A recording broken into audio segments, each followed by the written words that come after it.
सितंबर को सहारनपुर आ सकते हैं पीएम मोदी। माता शाकुंभरी देवी विश्वविद्यालय के शिलान्यास का कार्यक्रम, सीएम योगी भी रहेंगे मौजूद। सीएम योगी आज मिशन शक्ति फेज 3 के तहत निर्भया एक पहल अभियान का करेंगे शुभारंभ। सीएम योगी लॉन्च करेंगे हेल्पलाइन और वेबसाइट। सीएम योगी आज करेंगे बाराबंकी और सीतापुर का दौरा, विकास योजनाओं की देंगे सौगात, लोगों को भी संबोधित करेंगे सीएम।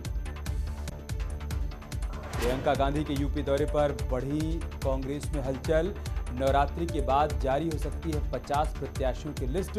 30 सितंबर को स्क्रीनिंग कमेटी की होगी बैठक। बीजेपी के राष्ट्रीय अध्यक्ष जेपी नड्डा आज बीजेपी वर्कर्स से वर्चुअली संवाद करेंगे।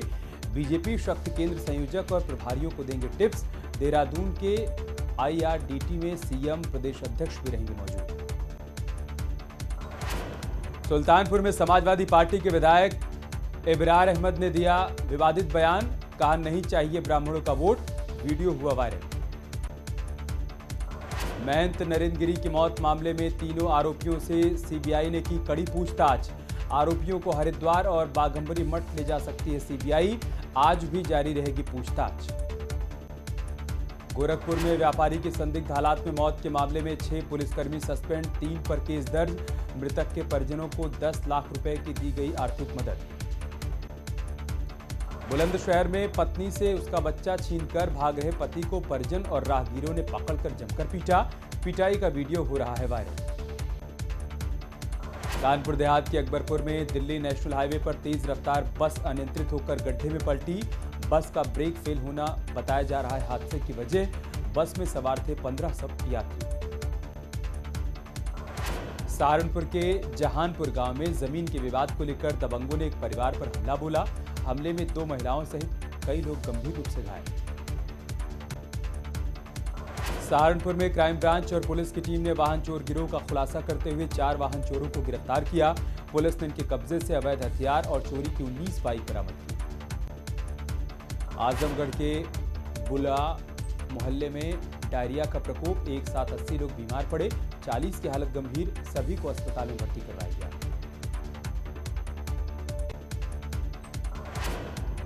आजादी के अमृत महोत्सव के उपलक्ष्य में साइकिल रैली निकाल रहे जवान बुलंदशहर के खुर्जा पहुंचे, जहां पर सभी 87 जवानों का भव्य स्वागत किया गया।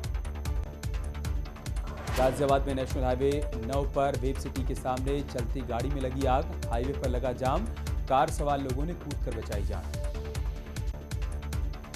अलीगढ़ में मिले बच्ची के शव के मामले में 4 आरोपी गिरफ्तार। पोस्टमार्टम रिपोर्ट के मुताबिक पानी में डूबने से हुई मौत। पुलिस की गाड़ी में तोड़फोड़ और हमले के आरोप में पूर्व प्रधान समेत 80 लोगों पर एफआईआर दर्ज। बुलंदशहर में भीषण सड़क हादसे में 4 लोग गंभीर रूप से घायल। इलाज के दौरान 3 की मौत। थाना गुलावटी क्षेत्र में हुआ हादसा। कानपुर देहात में तेज रफ्तार ट्रक ने बाइक सवार 2 लोगों को मारी टक्कर। हादसे में एक शख्स की जान गई, 1 की मौत। मूसानगर थाना क्षेत्र की घटना। उन्नाव में एक तेज रफ्तार वाहन की टक्कर से महिला की हुई मौत। गुस्साए परिजनों ने सड़क पर जाम लगाकर हंगामा किया। बलरामपुर में दबंगों ने कुछ महिलाओं को जमकर पीटा, वीडियो हो रहा है वायरल। नाली के विवाद को लेकर हुई मारपीट। हरदोई में नाले में गिरकर सफाई कर्मी की मौत। अचानक चक्कर आने से नाले में गिरा था सफाई कर्मी। शहर कोतवाली इलाके की यह घटना। मेरठ में बुलेट का चालान कटने से नाराज युवक और उसके परिवार का हाई वोल्टेज ड्रामा। कमिश्नर चौराहे पर खुद पर डाला पेट्रोल, जमकर हंगामा किया। आगरा में बेटे को बचाने की कोशिश में पिता की जान गई। तालाब में गिरे बेटे को बचाने के लिए पिता ने लगाई थी छलांग, बाल बाल बची बेटे की जान।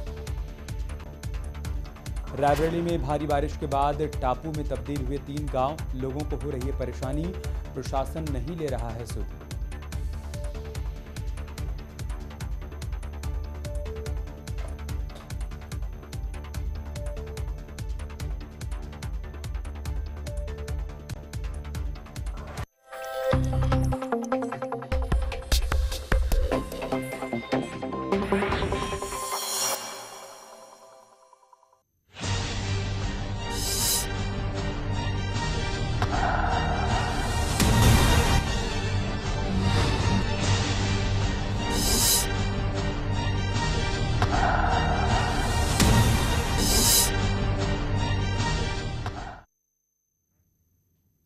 नमस्कार, स्वागत है आपका। आपके साथ में हूं अमित गर्ग शुक्ला। सियासी खबरों के सबसे बड़े शो गेम्स ऑफ गद्दी में आज खास खबरें रहेंगी। पहली खबर यह है कि लेफ्ट नेता कन्हैया कुमार के कांग्रेस में शामिल होने पर बीजेपी ने हमला बोला है। दूसरी खबर, बीजेपी ने यूपी में हारी सीटों को लेकर बड़ा प्लान तैयार किया है। और तीसरी खबर, शिवपाल यादव अपने भतीजे अखिलेश यादव को अल्टीमेटम दे रहे हैं। और चौथी खबर यह है कि उत्तराखंड की सियासत में हरीश रावत ने इमोशनल कार्ड खेल दिया है। शुरुआत करते हैं पहली बड़ी खबर के साथ। सीपीआई नेता रहे कन्हैया कुमार के कांग्रेस में शामिल होने पर सवाल उठ रहे हैं। सवाल है कि क्या कांग्रेस वामपंथ की ओर झुक रही है। वहीं बीजेपी ने कन्हैया कुमार के कांग्रेस में शामिल होने पर निशाना साधा है। एक रिपोर्ट दिखाते हैं आपको।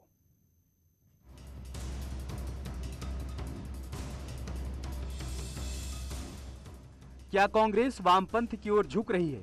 यह सवाल इसलिए उठ रहा है क्योंकि जेएनयू के पूर्व अध्यक्ष और सीपीआई नेता रहे कन्हैया कुमार ने कांग्रेस का दामन थाम लिया है। छात्र नेता के तौर पर अपनी पहचान बनाने के बाद 2018 में सीपीआई ने कन्हैया कुमार को राष्ट्रीय कार्यकारिणी में शामिल किया था। इसके बाद 2019 के लोकसभा चुनाव में वो बीजेपी के गिरिराज सिंह के खिलाफ अपने पैतृक जिले बेगूसराय से लोकसभा चुनाव लड़े थे, लेकिन उन्हें हार का सामना करना पड़ा था। इस बीच वामपंथ से प्रेरित कन्हैया कुमार लगातार मुखर रहे। वहीं गुजरात के निर्दलीय विधायक जिग्नेश मेवाड़ी भी तकनीकी कारणों से कांग्रेस में तो शामिल नहीं हुए, लेकिन उन्होंने पार्टी को वैचारिक समर्थन देने की बात कही। मैं कांग्रेस पार्टी इसलिए ज्वाइन कर रहा हूं कि मुझे यह महसूस होता है कि इस देश में कुछ लोग, वो सिर्फ लोग नहीं हैं, वो एक सोच है। वो इस देश की सत्ता पे न सिर्फ काबिज हुए हैं, इस देश की चिंतन परंपरा, संस्कृति, इसका मूल्य, इसका इतिहास, इसका वर्तमान और इसका भविष्य खराब करने की कोशिश कर रहे हैं। इस मुल्क के संविधान, लोकतंत्र और आइडिया ऑफ इंडिया को बचाना चाहिए, और यदि उसको बचाना है तो मुझे उनके साथ खड़े रहना है जिसने स्वतंत्रता के आंदोलन में न केवल कंट्रीब्यूट किया है, उसको लीड किया है, अंग्रेजों को यहां से खदेड़ कर दिखाया है। और इसीलिए आज मैं इंडियन नेशनल कांग्रेस की इस मंच पर आपके साथ खड़ा हूं। एक टेक्निकल कारण के चलते मैं फॉर्मली पार्टी इसलिए ज्वाइन नहीं कर सकता क्योंकि मैं एक निर्दलीय विधायक हूं। कन्हैया और जिग्नेश के कांग्रेस में शामिल होने पर केंद्रीय मंत्री मुख्तार अब्बास नकवी ने कहा कि कांग्रेस टुकड़े टुकड़े जोड़ने की जुगाड़ में खुद टूटती जा रही है। वहीं बीजेपी नेता शाहनवाज हुसैन ने भी प्रतिक्रिया दी है। कांग्रेस की स्थिति ये है, जो टुकड़े टुकड़े को जोड़ने के जुगाड़ में खुद टूटते जा रहे हैं। जो पहले से कमज़ोर है उस पर कोई भी बैठ जाए। अगर नाव में पहले से छेद है तो कोई बैठे, चाहे कितना बड़ा तैराक हो। तो कांग्रेस पार्टी के पास न नेता है, न नीति है, न नेतृत्व है। तो अब कांग्रेस को लग रहा है कि कुछ लोगों को, जो और लोग तो नहीं ज्वाइन कर रहे, जो उनके एलाइज हैं उन्हीं में से कोई आने की कोशिश कर रहा है। ये कोई हमारे लिए विषय नहीं है। वैसे तो राजनीति में अब विचारधारा या नीतियों का महत्व लगभग खत्म हो गया है। पार्टियां या नेता सिर्फ अपना नफा नुकसान देखते हैं और चुनावी मौसम में तो दल, दिल और विचारधारा बदलना सामान्य सी बात है। Bureau report, news 18 network. तो लेफ्ट नेता कन्हैया कुमार कांग्रेस में शामिल हो गए। दिल्ली कांग्रेस मुख्यालय में रणदीप सुरजेवाला ने उन्हें पार्टी में शामिल करवाया और उनका स्वागत किया। लेकिन कम्युनिस्ट नेता कन्हैया कुमार के कांग्रेस में शामिल होने पर बीजेपी राहुल और प्रियंका से सवाल पूछ रही है। बीजेपी ने कहा कि क्या कांग्रेस टुकड़े टुकड़े गैंग के भरोसे है? यही नहीं, कन्हैया के शामिल होने पर कांग्रेस के अंदर भी विरोध के सुर सुनाई देने लगे। हमारे साथी कन्हैया कुमार जी, हमारे साथी जिग्नेश मेवानी जी और मेरे एक और मित्र जो वर्किंग प्रेसिडेंट हैं गुजरात प्रदेश के, हार्दिक पटेल जी, वो भी उनके साथ उपस्थित हैं। मैं आप सबका भारतीय राष्ट्रीय कांग्रेस की ओर, तो हमने ये चुनाव किया है। हम इस देश की सबसे पुरानी पार्टी, सबसे लोकतांत्रिक पार्टी, मैं जोर दे करके बोल रहा हूं लोकतांत्रिक पार्टी, ताकि आप लोग परिवारवाद पे सवाल जरूर कीजिएगा। लोकतांत्रिक पार्टी में हम इसलिए शामिल होना चाहते हैं कि हमको लगता है और सिर्फ हमको नहीं लगता है, इस देश के लाखों करोड़ों नौजवानों को यह लगने लगा है कि अगर कांग्रेस नहीं बचा तो देश नहीं बचेगा।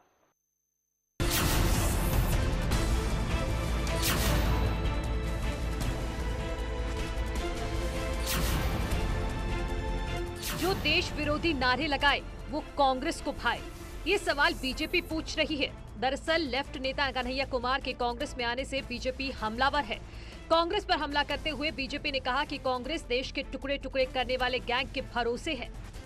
देखिए, ऐसा है कि टुकड़े टुकड़े गैंग को जोड़ने की जुगाड़ है, इससे ज्यादा कुछ नहीं। नेशनल बीजेपी के आईसेल के इंचार्ज अमित मालवीय ने ट्वीट कर कांग्रेस पर वार किया। सर्जिकल स्ट्राइक की एनिवर्सरी पर कांग्रेस भारत तेरे टुकड़े होंगे वाले कांग्रेस कन्हैया कुमार और जिग्नेश मेवानी को स्वीकार कर रही है।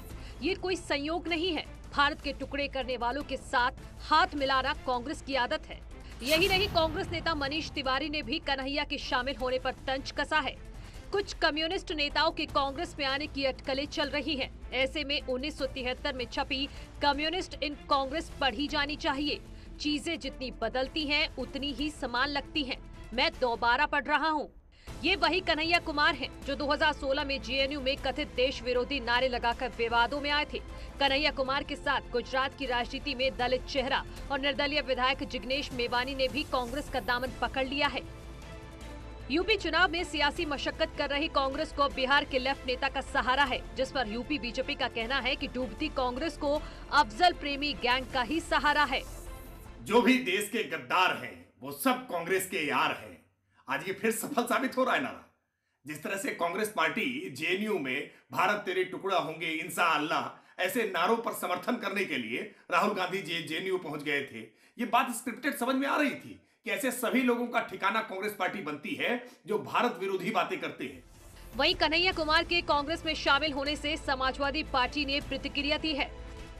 देखिए, लोकतंत्र में एक लोकतांत्रिक व्यवस्था है, कोई व्यक्ति कहीं भी किसी दल में ज्वाइन कर सकता है, तो ये कांग्रेस का अपना मामला है। कन्हैया कुमार ने लेफ्ट पार्टी की ओर से 2019 में लोकसभा चुनाव लड़ा था, लेकिन वो हार गए थे। कन्हैया ने बिहार चुनाव में भी पार्टी के स्टार प्रचारक की भूमिका निभाई थी। Bureau report, news 18।